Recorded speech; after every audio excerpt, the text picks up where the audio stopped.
10 years ago saw the airing of Junin Sentai Kyoryuger, one of the most successful Super Sentai series in the last 15 to 20 or so years. So when it was announced that it was going to become Power Rangers Dino Charge in 2015 and Power Rangers Dino Supercharge in 2016, fans were very excited to see this beloved Sentai be made into Power Rangers.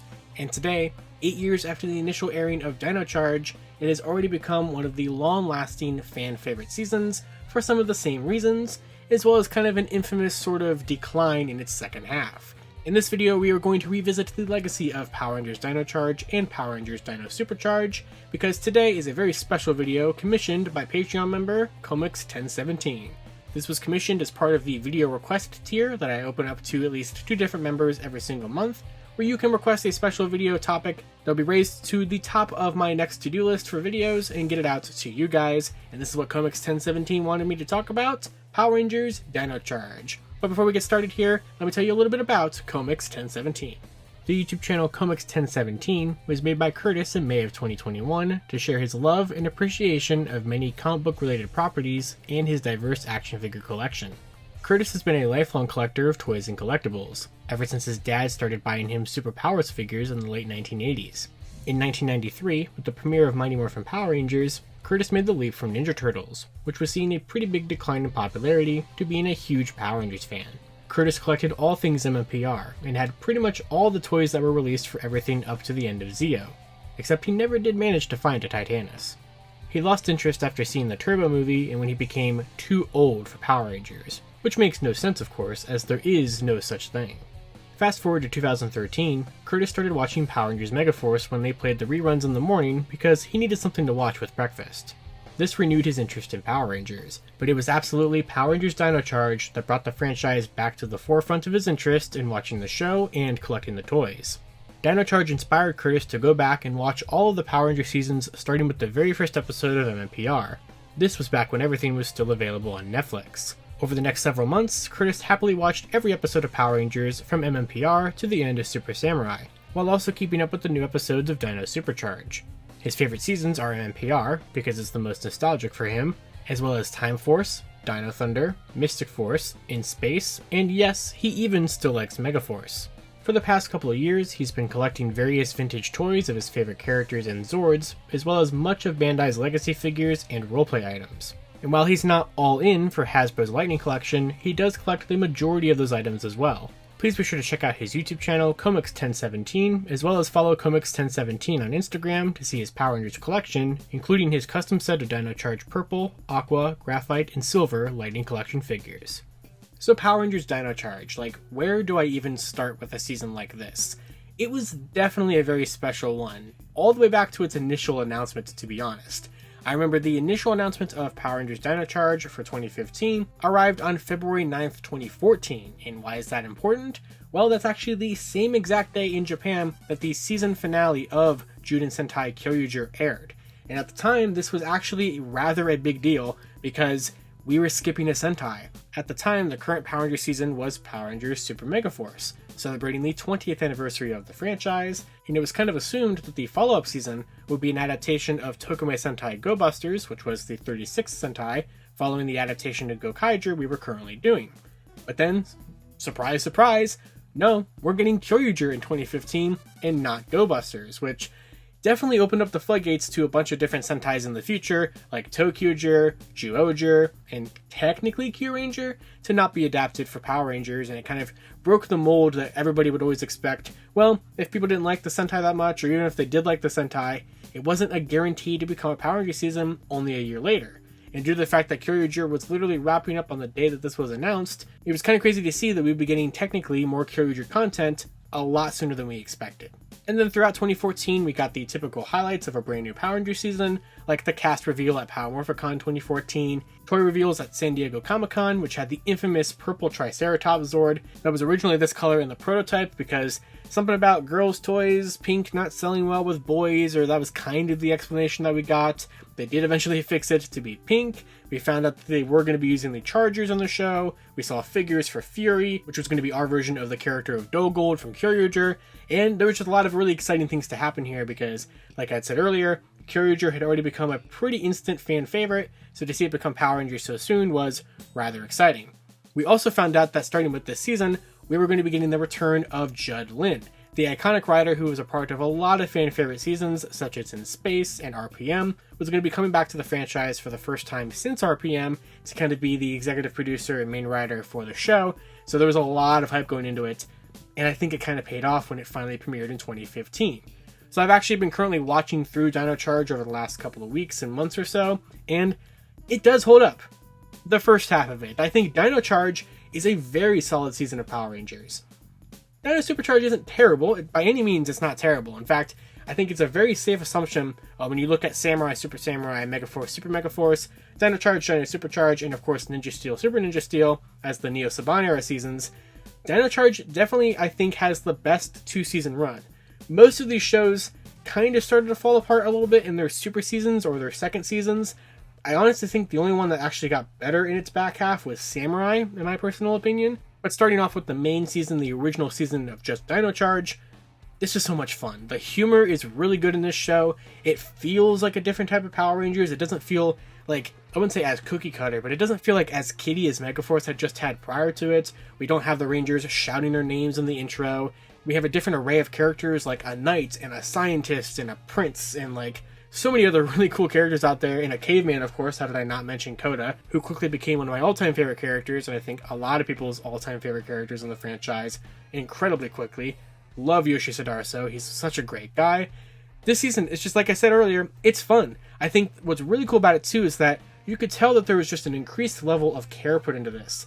Case in point, the Dino Chargers. In the show, whenever they used Kyoryuger footage, during the initial airings, you could see the Japanese names of the Jude and Ryu on the back, like Gabutera on the back of the first Charger. This was very similar to during Megaforce, when you could very clearly see Tenso Sentai Goseiger on the cards, and we didn't change names like Gosei Red on the cards or Gosei Great, we just kept that name. But then, in subsequent airings of Dino Charge episodes, they actually went back in and digitally changed, like Gabutera, for example, to now say Tyrannosaurus Rex, to make more sense within the logic of Power Rangers, as well as also match Bandai America's toys, which we're going to get to Bandai America's toys because this is probably one of the best toy lines they've ever had, and we're going to get there. But I just really liked Dino Charge's story. I thought the search for the Energems was a fun and creative way to kind of explain why there was 10 different Rangers. Sledge already became an iconic villain. There's a reason why he came back for Beast Morphers and Ninja Steel. They brought him back numerous different times, and he was definitely worth it. He was an original villain design as well, which was really, really cool to see, because we hadn't had an original villain design as like our main antagonist since RPM with Venjix. You just had like relationships between characters that made sense. You know, we saw in early episodes that Kendall was a little rude to Shelby, and we kind of eventually sort of see why that was the case when she, you know, wanted to become a ranger or chosen by an Energem, and she eventually does become the Purple Ranger. And you get some really good character arcs with like Prince Philip, who is kind of introduced as a, you know, a stuck-up guy, kind of, you know, part of the royal family of Xandar, which, by the way, beautiful way to explain why Gold's weapon will say Xander Thunder on the side of it. Love that a lot. I think what they did with Ivan and Prince Philip, you know, kind of having Prince Philip see Ivan and sort of be inspired by him and the Power Rangers to then become his own Power Ranger later on as the Graphite Ranger. I think that the storyline with Tyler's dad is something that Dino Charge handles pretty solidly, but then Dino Supercharge sort of flunders on it. So, you know, it's kind of set up early on that we know his dad is missing. He's been gone for like 10 years or so. We know this has something to do with Fury, and we think that it's possible that like he's going to be the Gold Ranger when it's revealed that there's some kind of gold energy in, you know, Fury's chest. And then later on, they just adapt the Kyoryuger Gold storyline from Kyoryuger, where inside it is the Gold Ranger, but it's not Tyler's dad. He later on becomes, or we find out he had become, the Aqua Ranger, and it's kind of basically said that he's just sort of been a ranger for like 10 years and just never really bothered to show up in Tyler's life, and doesn't really, even after they find out who he is and where he is. And it's just kind of a weird conclusion to that storyline that I think it sort of shows the kind of limits towards Supercharge, and we'll get there in a second. But that first half, though, I really think it's peak Power Rangers. It's fun, it's wacky, it's silly, it can be serious at times, it has some heart to it, it has a level of maturity to it. It adapts Kyoryuger stuff very nicely. It's really good. I think it's a fantastic way to take what was already a fantastic Sentai and make it into a fantastic season of Power Rangers, and it's definitely always going to be high up on my list of favorite Power Ranger seasons for numerous different reasons. But then we have Dino Supercharge, which, like I said earlier in this video, is not a bad season by any means. There's definitely been worse seasons for sure, But there's certain missed opportunities that Supercharge has that just kind of also continue to show the limits of the Neo-Saban Era Power Ranger seasons, like I already mentioned with James's character. I do like things though, like Xenoween I thought was pretty well done. I liked him in Doomwing, but then again I am incredibly biased towards Kyoryu Silver, because Kyoryu Silver, and by extension Dino Charge Silver, is literally my favorite Sentai suit I think ever, so I am going to be very biased towards any kind of handling of that character in that suit. But obviously the biggest problem with Dino Supercharge is the conclusion to Heckyl's storyline. Another character who was briefly mentioned and briefly introduced in Season 1, but then became the kind of overarching, antagonist of Season 2, with him and his alter ego Snide. It was always very, very heavily implied, based off of the toy line, and of course even the show itself, that he was going to take the Dark Energem and become the Dino Charge Dark Ranger. Or actually the Talon Ranger as we knew it back then because of the sounds in the Dino Charge Morpher, but has now been retroactively made the Dark Ranger, thanks to the Power Rangers comics actually following through with that plotline and basically giving it a conclusion. What's the most solid conclusion? Not necessarily. It's from an arc that a lot of people don't particularly enjoy. I like the Beyond the Grid arc, but why didn't the show do it? The show was so close to having it happen. They made him a keeper at the end of the Dark Energem, and I don't know, it's just such a weird thing that they never bothered to shoot any kind of original footage for it, or even use the footage of the Dark Ranger or Death Ryuger footage from Kyoryuger to actually make it happen. Now, there has been some rumors out there from reliable leakers, the Illuminati, that it does seem like he's actually going to be returning. Heckyl, Ryan Carter, will be coming back to the role for Power Rangers Cosmic Fury, and he actually will get to morph on screen into the Dark Ranger. That's yet to actually be seen if it's going to happen, but if it does, oh, I'm so excited for it. So here for that. And I think that what's interesting about Dino Supercharge is when you have things like issue 35 from the comics, where it kind of dives into Heckyl's storyline after the show, or you have things like this potential Cosmic Fury connection, or you have things like Sledge's return in following seasons. You have things where the season itself is a little messy, but it's messy in a way unlike Megaforce, where it's just like frustrating for the sake of being frustrating, and it's very hard to kind of come in there and sort of find places where you can fix it or go a different direction. Supercharged just kind of has some stuff that could have been explored or explained a little bit better. Not necessarily was it a terrible season or anything like that. There's places for it to improve, and I think other media have kind of done that, retroactively sort of making it a little bit better in the process, which is something that's a lot harder to say for some of the other seasons that could maybe also use some of that kind of extra credit work. But we can't wrap up talking about the show without talking about the finale of Dino Supercharge, where a bunch of timeline shenanigans mean that the Rangers literally destroy the world, or fail to save it, and then they go back in time, stop the dinosaurs from becoming extinct, go to the present where now there are dinosaurs in just around their museum and around their lives, which has now meant that Dino Charge had to become part of its own universe, becoming the third main timeline universe in the franchise, like in terms of the show, following the main universe, which is every single season except for RPM, and Dino Charge, which are separate dimensions, which was fully established in canon during Super Ninja Steel when Koda comes back for Dimensions in Danger. He comes through a separate portal. It even talks about the fact how in his universe, dinosaurs are still there. So kind of an interesting thing where it was never implied leading up to that finale that Dino Charge would be in its own universe. But it kind of works. It kind of makes sense too, because that way the dinosaur stuff is not overlapping with any or contradicting anything that the main universe has said in terms of Mighty Morphin dinosaur stuff, or Dino Thunder dinosaur stuff, or even Dino Fury dinosaur stuff later on in the future. It's kind of an interesting thing to where you have it on its own thing, and it just works, honestly. And I'm perfectly good with the fact that that's been made its own dimension, but it's one of those things where Supercharged just kind of did something, and then something else had to kind of go in and fix it and be like, we got to clean that up a little bit. So just like with Heckyl, they had to clean up the finale a little bit and make it make a little bit more sense, which is kind of a discredit towards Supercharged, but also opened up the door to kind of a creative solution to just sort of make the franchise even richer.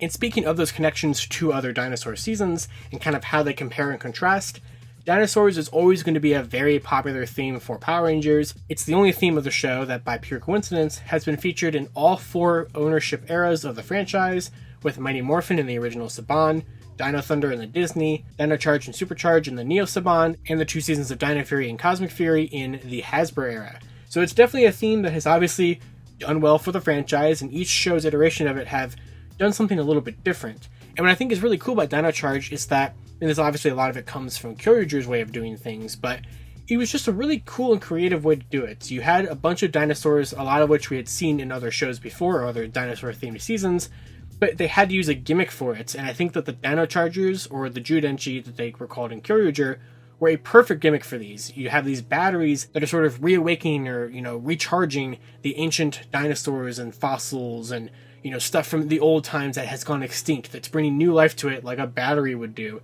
It's a brilliant, brilliant marketing way of having a gimmick that makes logical sense within the world. And while it is obviously still a gimmick, I think what's really cool about it too is that with Kyoryuger, they're just kind of these batteries that just sort of exist. But for Dino Charge, they're explained that they're like powered by the Energems. So you have like these mythical power sources, which, that's fine. You can establish these mythical power sources, and then you can give them, the kind of these offsets of the power into these chargers. So that, they have to recharge them and everything. There's multiple ones of them that they have because they can run out of them. And of course, it opens up a hilarious amount of toy opportunities, which Bandai Japan took a lot of advantage of, but Bandai America really took some advantage of there. But I think when you kind of compare it and contrast it, Mighty Morphin is always going to be iconic. Dino Thunder is always going to be my favorite season because Dino Thunder felt like a really cool sort of semi-sequel and continuation of Mighty Morphin's storyline with references to that show, of course with Tommy being here. And Dino Charge felt like a really cool sort of, okay, well, what happens when you have dinosaur Power Rangers in a different universe that has 10 Rangers, a bunch of different colors we typically don't see, a couple of different dinosaurs we typically don't see, and just kind of what would happen in a world like that. And then I think Dino Fury has continued that sort of thing to where Dino Fury has had a very more enriching experience and connection to the overall Morphin grid and the overall just mythology of the franchise, to the point where we now know that the Morphin Masters created the Dino Gems, sourcing the power of the Dino Thunder Rangers. They created the Energems, sourcing the power of the Dino Charge Rangers. They were the ones who created the Dino Fury Rangers, which now in canon are like, besides the Squadron Rangers, like the oldest Power Rangers in the multiverse, which love that. It's so cool. Like I said, there's been a lot of extra things post Dino Charge that have just enriched and made Dino Charge such an important part of the Power Rangers mythos that it's just such a cool season that it's just been able to have a lot of different connections. It was involved and got to cross over with the main universe's other Dino teams and the iconic Dino crossover that everybody wanted to see for years, but we were never going to see it because we didn't adapt Go Busters until we finally did with Beast Morphers, and we actually got to see Tyler and Jason share a screen. Dino Thunder was just there. We'll pretend that was Connor, Ethan, and Kira. Totally, they were totally there, right? They weren't just suits. Things just felt like they were going right. You had a show that people liked, you had a toy line that seemed successful, you actually had a movie on the way, because this was the time frame where the movie was getting delayed a little bit, but then, we were hearing production updates about it, and things were kind of getting the ball rolling. What eventually would become the 2017 movie, which, as we know, would kind of eventually lead, in tandem with Ninja Steel and Super Ninja Steel, to sort of the downfall of Power Rangers and kind of the, beginning of it going into the era that we're at today, where it's not doing so great under the Hasbro era, but that's a story for another time or another video. This was definitely, I think, the highest point, the highest strengths of the Neo-Saban era, and if we could have captured that kind of magic and continued that going forward, and especially into the movie, who knows where Power Rangers would have been. And nearly 10 years ago, Dino Charge really changed the franchise in a very cool and creative way. It just would have been kind of cool if it was able to kind of stick around and leave a longer, more successful legacy than it did. But while it was a thing, it definitely left an impact that cannot be forgotten for many, many years in all different mediums of Power Rangers, whether that's video games, crossovers, the show, comics, toys, anything and everything Power Rangers. Ever since it's been a thing, Dino Charge has been included in some capacity. That's how you know it's a very important season. But as you can see behind me, we have some toys. Wow, the toys for this show. The toys that they made for Dino Charge were so good. So the Kyoryuger toys were already really solid. You had this really fun arm swapping mechanic, very similar to past arm swapping mechanics like Dino Thunder before it, but this one was a little bit different. You still had the same idea, to like different weapons for arms, but you had a bunch of different Megazords you can swap them with, and not just like two like Dino Thunder had. Bandai America decided, hey, Chargers 11 through 23 don't have except for the bike one for 11, don't have like dedicated Zords with them. Let's make some of them into Zords. So we got 12, 17, 20, 21. We got those ones actually turned into original Dino Charge toy line exclusive Zords that fit. They fit with the toy line. And repaints. Oh, did they go nuts with repaints. So we got so many different repaints of the Zords, which allowed for just wacky combinations. I mean, think of how many T-Rex ones they made. There was like the Pikachu looking one, the black and gold one, just like they did in Japan with Kyoryuger. There was the old gold one that was a prize for a special Dino Charger campaign. And speaking of Dino Chargers, we had little dinos with Dino Chargers, we had fossilized versions, we had translucent versions, we had Toys R Us exclusive packs that were repainted into references to Dino Thunder Zords, we had legendary Chargers that they didn't release all of, unfortunately. We had so many different things, and I haven't even talked about the figures yet, because the figures, this was crazy. So for the first time since like the Mighty Morphin era, besides, a couple random releases here or there, we got Monsters of the Week. They made actually a lot of the Monsters of the Week. They made the entire main cast of villains. If this was Samurai or Megaforce, we would have just gotten Fury, maybe like one other figure, probably like Snide in season 2, and then there would have been like the Foot Soldier, and we would have been done. And we got those. We got what, kind of was seemingly going to be that case, since like Fury and the Vivix were some of the only villain figures at the beginning of the toy line. But then as we went on, we had tons of villains released, tons and tons of bad guys, multi-packs of exclusive weapons, so you could get actually like all the different versions of the different combined weapons that you saw on the show. We had multiple cockpit forms of Dino Drive and Dino Super Drive. We had Dino Steel. Walgreens got translucent exclusive figures. I adore this figure line. And it is so expensive to collect. So I've been trying to, in preparation of this video, kind of buy a bunch of Dino Charge figures when I can find them for decent prices, which I'm probably going to do a little video on some of these because I have some to open up there, which will probably be a Patreon exclusive video if anybody's interested in that. I'll probably do something for it, but I love this toy line so much. In fact, this giant box here that you can see the Ultra Zord standing on, this is all my Dino Charge toys. So now, let's take a look at what I have from the Dino Charge toy line, because I don't have a ton from the toy line. I have pretty much all the main things that I wanted to get, besides additional figures and probably some Chargers and stuff here and there, but I love this toy line so, so much. So right here I have the Dino Charge Ultra Zord, I think is what this was called. Very happy to finally have this completed, because I did not have a Titano Charge Megazord for the longest time, but I finally got one at Power Morphicon last year. The only thing that was missing on mine, though, was I don't have the little connector piece that's supposed to go like right there for him to actually hold the staff, but I can kind of just rest it there. But after like 8 years, I finally have all the Zords for this Megazord combination, and I really do like how this has turned out. And then here's my overall Dino Charge collection. So I have the Megazords, I have this unopened, where is it, right here, unopened original Purple Ranger figure, so I still gotta open that someday. These are a bunch of these are the legendary Ranger Chargers that they never finished. I have Morphers in there. I got the big Toys R Us Charger set down there. This is pretty cool. This is a signed by Yoshi Sudarso Dino Charger pack. So I really think that was a pretty cool one. What else we got in here? We have these. I don't know if anybody remembers these, but the Mixamorph line. These were a pretty fun thing that they did during this whole line of Dino Charge stuff. So I got a couple of those down there. I got the purple Packy. Never got the regular one. We got the sword. I know here somewhere is the T-Rex Supercharged Morpher. Actually, I think it's right here. Yep, there that is. Got the saber. Got this Zord armor thing that they released during the line. We have one of those 12-inch figures of the Gold Ranger. Here's the little dinos that came with the Chargers. So I don't have like a, huge Dino Charge collection, but I have, I guess a reasonably sized one. I don't know how Terra Charge's little face got all the way over there when the Megazord itself is sitting all the way over here. So we'll just kind of go ahead and reattach that. So that way he actually has his full little beak face. But yeah, that's kind of my whole Dino Charge collection there, which was just such a fun toy line, as I've kind of been talking about here today.